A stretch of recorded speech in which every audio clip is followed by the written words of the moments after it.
नमस्कार, मैं श्रेया शुक्ला और आप देख रहे हैं वीकी न्यूज। क्या भूत होते हैं? क्या मरने के बाद कोई भूत बनकर वापस आ सकता है? ये वो सवाल हैं जो डराते भी हैं लेकिन बेहद दिलचस्प हैं। और आज हम इन्हीं सवालों का जवाब आपको बताएंगे। एक ऐसी भूत की कहानी जो वापस आ गई अपने घर। ये कोई फसाना नहीं बल्कि सत्य घटना पर आधारित है। भगवान हनुमान का नाम लेकर चलिए आपको पूरी खबर बताते हैं। खबर बिहार के छपरा से है। छपरा में लोगों में दहशत है एक भूत को लेकर जो वापस आ गई। बिहार के छपरा जिले के रिविलगंज प्रखंड के भाटपा गांव पूरा सन्न रह गया। सबके हाथ पैर फूल गए। लोग भूत भूत कहकर चिल्लाने लगे। भाटपा गांव के रहने वाले राम स्वरूप की पत्नी रमा देवी 17 मई को अचानक घर से लापता हो गई। पूरे गांव में हल्ला हुआ कि रमा देवी लापता है। इसके बाद कई दिन बीत जाते हैं। रमा देवी का कोई अता पता नहीं मिलता है। पर अचानक 26 मई को सरयू नदी के थाना घाट के पूर्वी किनारे एक महिला का शव मिला। शव बिल्कुल सड़ चुका था लेकिन शरीर की बनावट रमा देवी से मेल खा रही थी। परिजनों ने पुलिस को सूचना दी और संदेह जताया कि यह शव रमा देवी का ही है।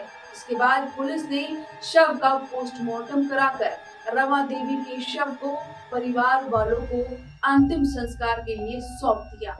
घर वालों का रो रो कर बुरा हाल था। उन्होंने कैसे तैसे खुद को संभाला और फिर समय बीतता गया। 11 जून को रमा देवी का श्राद्ध कर्म भी संपन्न हो गया। परिवार वालों ने यह बात स्वीकार कर ली कि रमा देवी अब कभी वापस नहीं लौटेंगी। एक दिन पूरा परिवार जब रात में सो रहा था उस वक्त दरवाजा खटखटाने की आवाज आती है। आवाज आते ही घर वाले चौंक कर उठते हैं।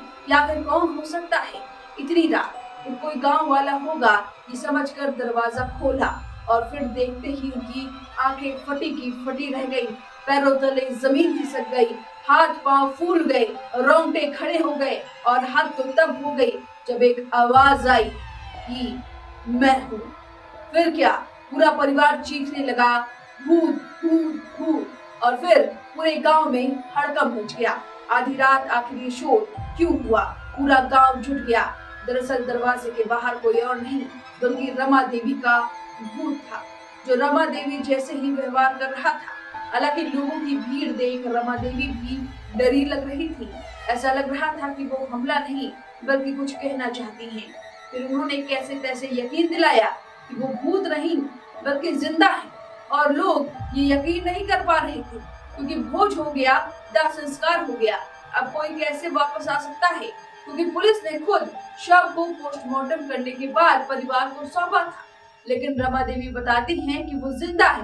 वो अपने मायके गई थी बिना बताए और अब महीने बाद घर वापस लौटी है। पुलिस अब इन सवालों के जवाब खोज रही है कि जिसका अंतिम संस्कार हुआ आखिरकार वो महिला कौन थी और कैसे उसकी मौत हुई। उसकी हत्या हुई या फिर कहानी कुछ और ही है? वो कहाँ की रहने वाली है?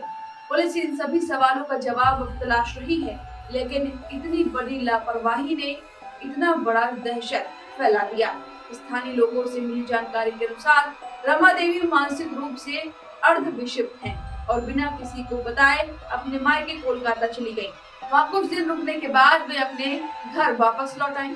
इतने समय में परिजनों को उनकी कोई सूचना नहीं मिली और जब नदी किनारे मिला शव तो उनके जैसे आकार प्रकार का निकला। तो परिजनों ने जल्दीबाजी में पहचान कर ली और दाह संस्कार कर डाला और ये बात स्वीकार कर ली कि अब रमा देवी कभी नहीं वापस लौटेंगी। हालांकि रमा देवी वापस लौटती है और ये पुलिस की सबसे बड़ी चूक सामने आती है क्योंकि बिहार के छपरा से है। इस तरह से अब एक महिला जो जिंदा थी और एक महिला जो मर चुकी थी उसका अंतिम संस्कार किसी और परिवार ने कर डाला। अब उसके परिवार का क्या होगा? कौन उसको तलाश रहा होगा? अब तो वो शायद ही नहीं मिल पाएगी। और अब इस तरह से रमा देवी अपने घर वापस लौट आई। अब इस पूरे खबर पर आपकी जो भी राय है हमें कमेंट करके जरूर बताएं। वीके न्यूज, राष्ट्र के नाम।